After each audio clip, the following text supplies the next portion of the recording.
Yes,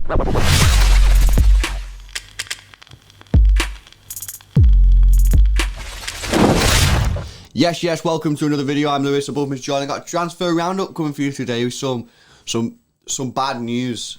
Bad news. Could be bad news, so stick around to the end of the video so you see what that bad news is.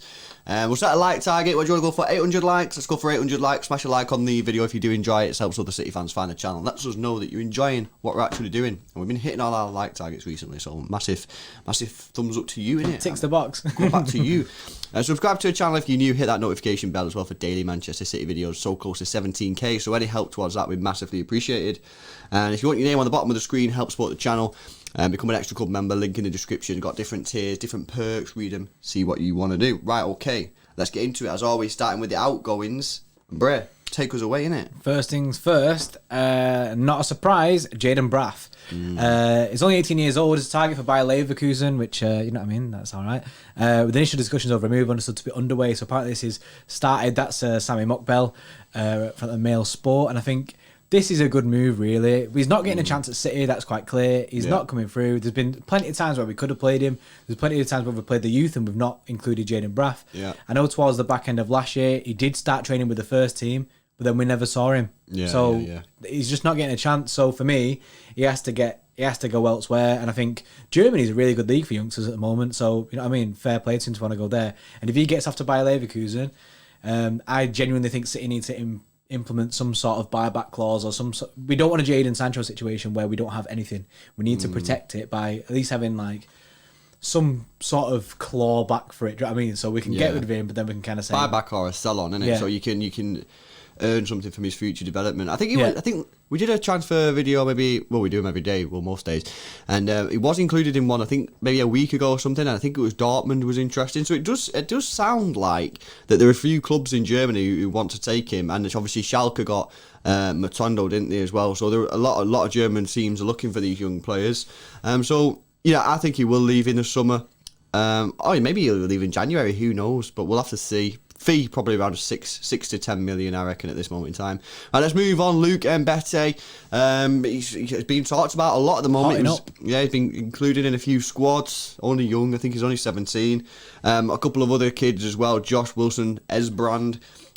Both are interested. Or Leeds United are interested in both of these players, should I say. I'm not sure why though. And when I say that, they're good players. Don't get me wrong, but why are Leeds wanting them? You know what I mean? Leeds are just coming to the Premier League. Surely they should be looking at players who can Prem experience. Prem experience, solidify themselves as a Premier League club. It's a bit strange to me, and especially if it's on loan. I don't know whether there's no specific. This is again by Sam Mokbel from the Daily Mail. It doesn't say whether it's a loan or permanent transfer, but you know, it's just a bit weird. I don't really get that one from Leeds. And obviously, the news that we heard the other day was that City wanted to keep all these young players in the squad and keep them in the first team and keep them training with the first team. They didn't really want them to leave. So, yeah, a bit of interesting information coming out there. Apparently, Juventus also want Mbete. I've said before, Mbete is a very good footballer.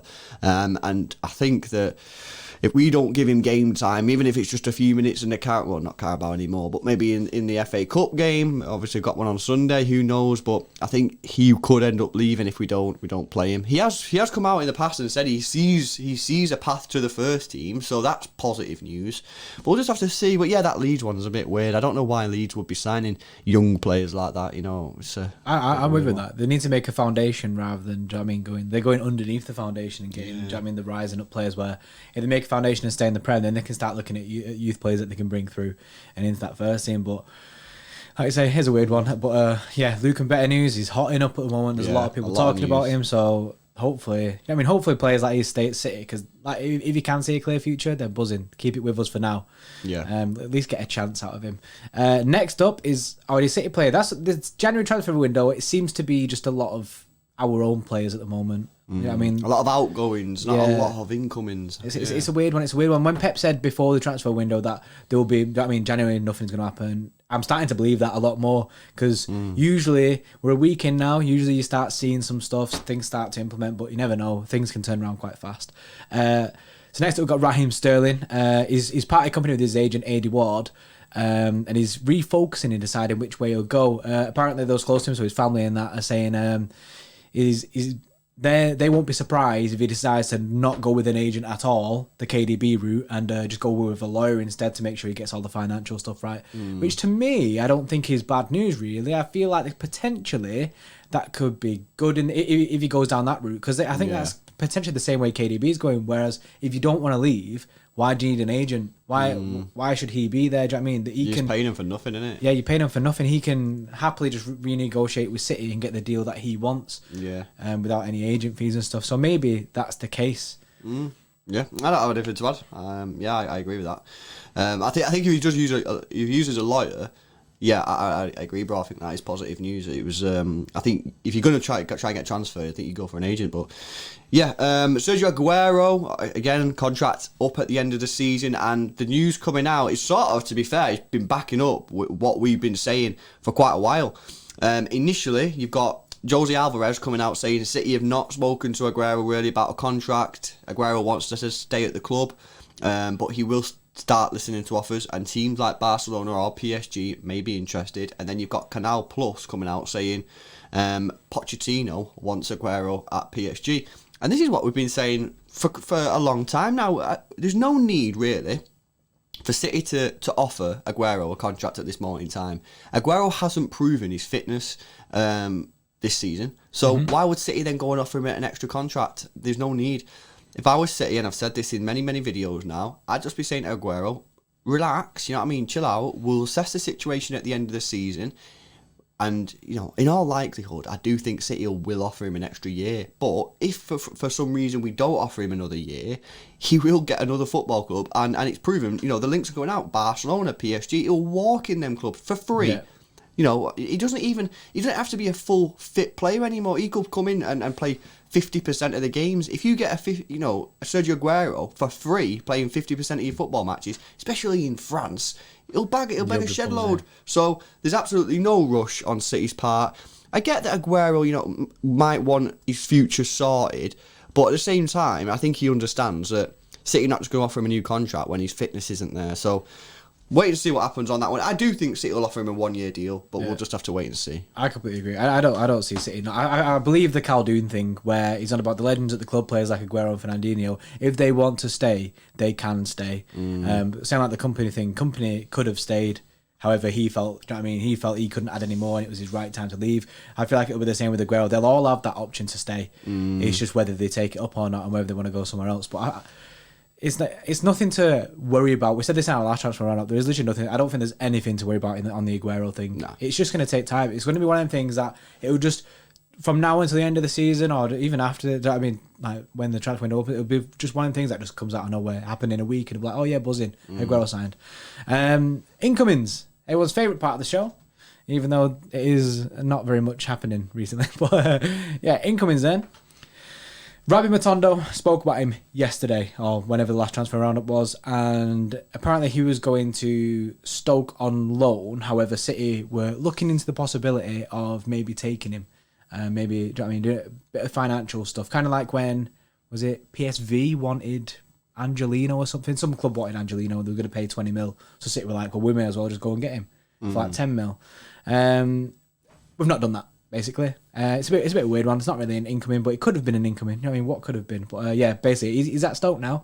Literally, when we released the transfer roundup video, I think in the same hour or so, he went to Stoke. So, pretty dead news. And that's it for that one.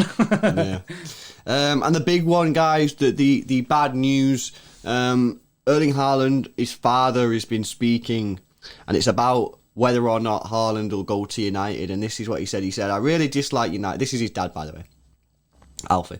I really dislike United. I can't stand their players, which is good. That's a good start, right? Good start. You're all going, ooh. But he said it would be nice for him to link up with the Premier League team, so that's not good. It's important to distinguish between being a supporter and a job. I don't think that's great. He says, so I have a very relaxed relationship with that about the potential of him joining United. It's a little bit different when it's serious. Yes, I think most players dream of being in the Premier League at one time or another. It's the league that gets the most attention in the world, and it's very good in quality teams. There's no doubt the Premier League is attracted to him.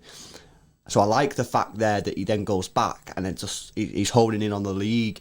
So there's obviously, if United come in for him and United are the only team, he might end up going there, which ain't great for us. But City have got to be in the conversation. So what his dad's saying there is, I think he's just putting all the clubs on alert, saying he'll go wherever he thinks is right. You know what I mean? Forget all this, his dad played for City and Leeds. You know what I mean? Nah, I don't care, I don't think. He would go to United if United were in for him and no one else was.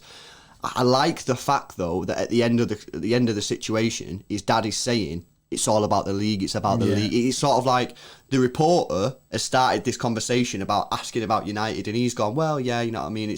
I don't like United, but it's important to swap between a fan and a job. But then, without the reporter even saying anything, has then just focused on the Premier League.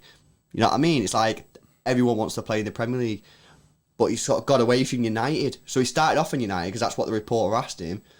He said the right thing, really. You know what I mean? He can't just be like, nah, he's never going United because, you know, I mean, if United went in for him and no one else would, then he'd obviously go. But then he's moved over, Bray, to the Premier League and focus on that. I like that. Yeah, he starts off bad, and I'm like, oh no, this ain't good. But then it's good news. He's done a solid, hasn't he? He's like low key swerved. So he's like, yeah, he said about United, and then he's just kind of like slowly dipped to away from United, focused on the Premier League, because I think he knew as well, innit? Do you know what I mean? Obviously, the guy hates United. Would he want to see some play for United? No. But would he want to see some play in the Premier League? Yes. So that's what he's saying. So if no one goes in for him and it's United, then he's going to have to go there. However, I think it's positive news in the sense that him coming out and saying he really dislikes United. Because if it goes to a head-to-head between us and United trying to sign this guy, then more than likely that his dad will have an influence on his son's decision. And as well, his son's growing up with his dad, obviously, so he's going to have like, do you know what I mean? The ill feeling could translate through to Erling as well as Alfie. Do you know what I mean? So it could be a situation where we get favoured, which I'll be buzzing with. I mean, at the end of the day, this kid's going to be the best in the world. So yeah. If you want to go on Google, and you want to see the coach, go on Google. But it's an interesting one. And like, again, Haaland, mate, it's going to be hot property this summer, mate. The transfer fee is going to be a madness. It's going to be one of the biggest transfers of all time in terms of fees. With sharks. All the clubs are sharks circling him. But, you know what I mean? It's going to be an exciting one. But let us know what you think about that. Are you a bit gutted? Are you a bit buzzing? You know what I mean? There's just different ways to look at that comment. You know what I mean? So it's let us know how you feel in the comment section below. Guys, smash a like on the video if you have enjoyed it. 800 likes is the target. We hit the last one, so let's go for this one as well. Subscribe to the channel if you're new, and we'll catch you in the next one.